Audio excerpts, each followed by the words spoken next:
Assalamualaikum warahmatullahi wabarakatuh. Alhamdulillahirabbil alamin. Shalatu wassalamu ala asyrofil anbiya'i wal mursalin Sayyidina Muhammadin wa ala alihi wa sahbihi ajma'in. Amma ba'du. Semoga kita semua adalah dalam keadaan sehat walafiat, apalagi dalam situasi wabah COVID-19 ini. Tapi saya yakin semua siswa tetap semangat, tetap termotivasi untuk selalu belajar dan belajar. Hari ini yang akan kita bahas secara global, secara umum adalah bab respon internasional terhadap kemerdekaan Indonesia. Respon artinya tanggapan.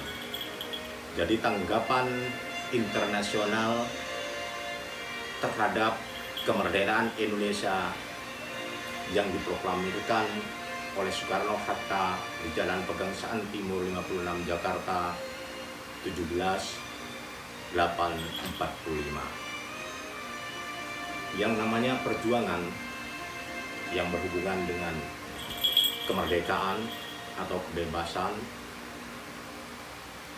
jelas ada tahap-tahapnya, karena yang namanya manusia hidup juga tidak akan lepas dari perjuangan.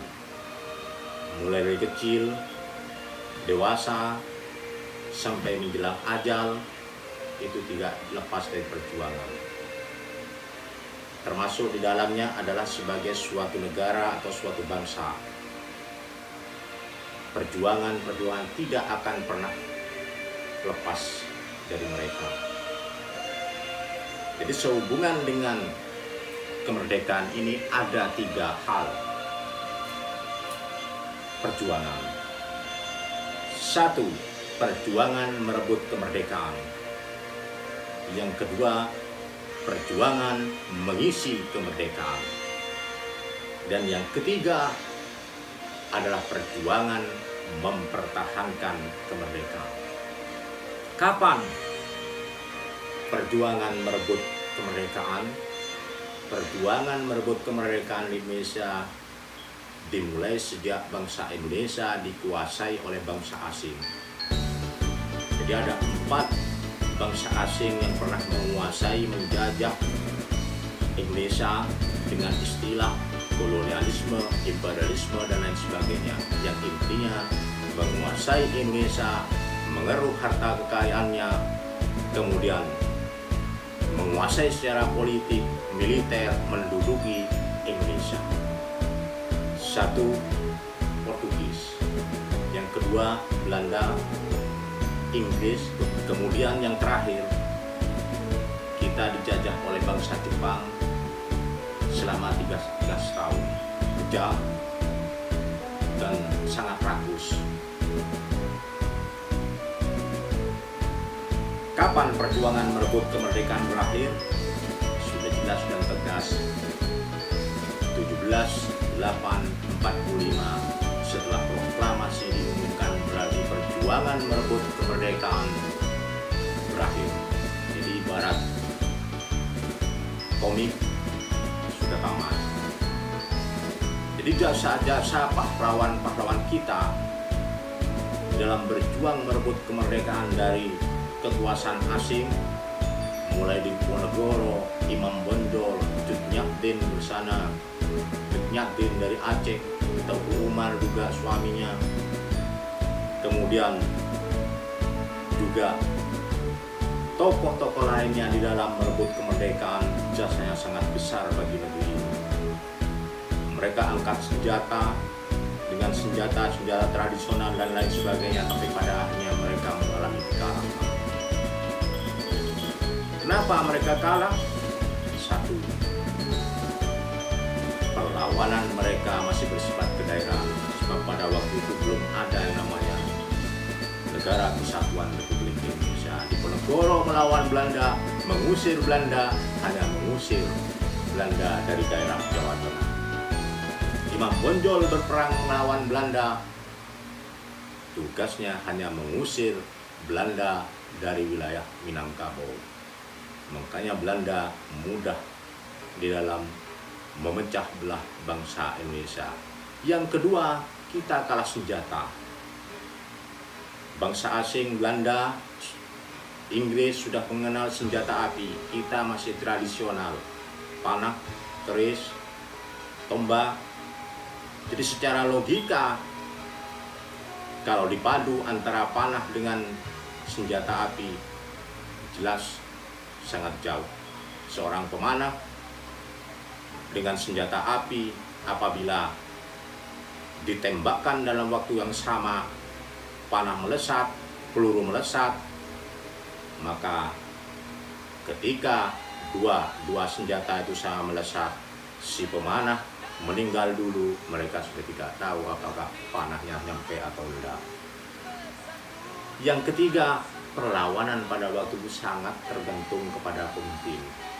Diponegoro dikatakan hebat, Imam Bonjol hebat, tapi ketika ditangkap oleh Belanda, maka rakyatnya, pengikutnya, motivasi untuk berperang akhirnya semakin surut.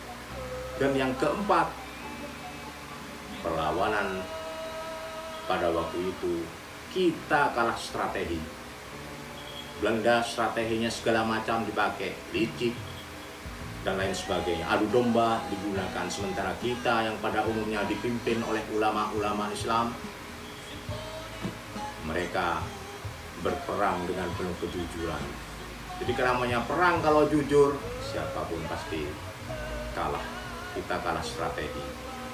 Tapi bagaimanapun juga mereka adalah pahlawan-pahlawan kita yang harus kita hormati. Kapan mereka berakhir perjuangan merebut kemerdekaan? Seperti yang saya katakan tadi, 17 Agustus 45. Ibarat cerita, tamatlah perjuangan merebut kemerdekaan. Tapi apakah yang namanya perjuangan setelah Indonesia merdeka berakhir? Tidak. Perjuangan berikutnya adalah perjuangan mengisi kemerdekaan. Nah, di dalam perjuangan mengisi kemerdekaan ini terus berlanjut selama bangsa Indonesia itu ada. Lalu apa awal kemerdekaan, perjuangan-perjuangan yang dilakukan oleh tokoh-tokoh kita di dalam mengisi kemerdekaan? Pertama, harus kita akui bahwa begitu Indonesia merdeka, salah satu makna terbesar kemerdekaan itu adalah dimulai revolusi bangsa Indonesia. Revolusi adalah perubahan yang cepat dan menyeluruh, meliputi semua aspek kehidupan bangsa. Yang sebelumnya semua kebijakan ditentukan oleh asing, oleh penjajah, tapi begitu kita merdeka, semua kebijakan secara cepat dan menyeluruh, baik itu di bidang ideologi, maka kebijaksanaan kita yang mengatur semuanya. Salah satu bentuk perjuangan mengisi kemerdekaan pada waktu itu adalah PPKI melaksanakan sidang pertama 18/8/45. Sebab apa? Salah satu syarat berdirinya suatu negara yang merdeka meliputi beberapa hal. Satu, harus punya wilayah yang jelas. Yang kedua, harus memiliki penduduk yang jelas. Yang ketiga, harus memiliki aturan-aturan yang menaungi, yang mengatur, undang-undang dan lain sebagainya. Dan yang berikutnya adalah memiliki pemimpin yang jelas. Itu adalah syarat berdirinya suatu negara secara internal. Makanya perjuangan mengisi kemerdekaan pertama di Indonesia adalah sidang PPKI 18/8/45 yang salah satu hasilnya adalah terpilihnya Presiden Soekarno dan Dr. Les Muhammad Hatta sebagai presiden dan wakil presiden, dan pada waktu itu juga ditetapkan dan disahkan Undang-Undang Dasar 1945 dan Pancasila sebagai ideologi bangsa. Namun ada satu hal lain sebagai salah satu syarat berdirinya sebagai suatu negara yang merdeka. Apa? Suatu negara yang merdeka harus mendapat pengakuan internasional. Tanpa adanya pengakuan dunia internasional, maka bangsa negara yang hidup di tengah-tengah bangsa lainnya tidak dianggap sebagai suatu bangsa yang merdeka. Kenapa? Karena tidak diakui oleh dunia internasional. Makanya salah satu upaya mengisi kemerdekaan ini, bagaimana tokoh-tokoh kita, mulai dari Bung Karno dan diplomat-diplomat RI berjuang untuk mendapatkan pengakuan dunia internasional. Maka sejak saat itulah Indonesia mengirim diplomat-diplomat kita ke dunia internasional. Bagaimana tanggapan dunia internasional terhadap kemerdekaan Indonesia? Maka diplomat-diplomat kita sesuai dengan eranya yang begitu tangguh dan hebat di dalam mengabdi kepada negeri ini. Salah satu contoh misalnya seperti Ki Agus Salim, kemudian Sumitro Joyo Hadikusumo, dan lain-lain. Nanti kita bahas selanjutnya. Dan negara-negara di dunia luar biasa pengakuannya terhadap Indonesia. Salah satu contoh, salah satu negara yang mengakui kemerdekaan kedaulatan kita pertama adalah Mesir. Kemudian juga Palestina. Makanya sampai sekarang Indonesia dengan Palestina mempunyai hubungan yang sangat dinamis dan sangat baik. Kemudian India, itu adalah negara-negara sahabat yang pertama kali mengakui kemerdekaan Indonesia. Dengan adanya pengakuan kemerdekaan mulai dari negara-negara Timur Tengah yang sama-sama Muslim ini, mulai dari Syria, terutama Mesir, Palestina, Syria, Jordania, negara Liga Arab, sampai ke India, ini benar-benar sangat luar biasa bagi kelangsungan hidup bangsa Indonesia.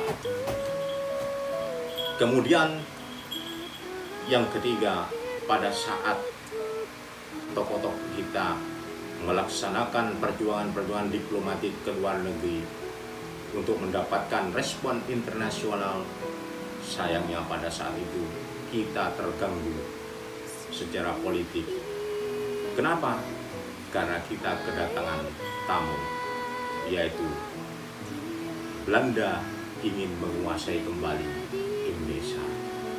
Inggris membawa misi internasional, adalah misi yang boleh datang ke Indonesia, tapi sayangnya Inggris ini sangat licik. Kenapa? Karena ketika melaksanakan misi internasional ke Indonesia, melucuti senjata Jepang, mengevakuasi Jepang ke negaranya, mengeluarkan tahanan-tahanan Jepang pada waktu itu, ternyata tentara-tentara Belanda membonceng Inggris ke Indonesia. Sehingga dalam situasi kurun waktu tahun 1945 sampai tahun 1949, ketika kita sebenarnya masih mengisi kemerdekaan, terganggu dengan kedatangan Inggris dan Belanda, maka sentral kekuatan kita, tokoh-tokoh kita, semuanya terpusat untuk berjuang melawan kekuatan Inggris dan Belanda. Demikian gambaran umum respon internasional terhadap kemerdekaan Indonesia. Mesir, Palestina, kemudian India, Liga Arab, adalah negara-negara pertama kali yang mengakui kedaulatan kemerdekaan Indonesia. Tetap semangat, motivasi yang tinggi dalam suasana COVID-19. Semoga Allah selalu melindungi kita semua, sehat, tetap semangat dari wabah ini. Terima kasih. Wassalamualaikum warahmatullahi wabarakatuh. Salam gas merah. Jangan sekali-kali melupakan sejarah bangsa.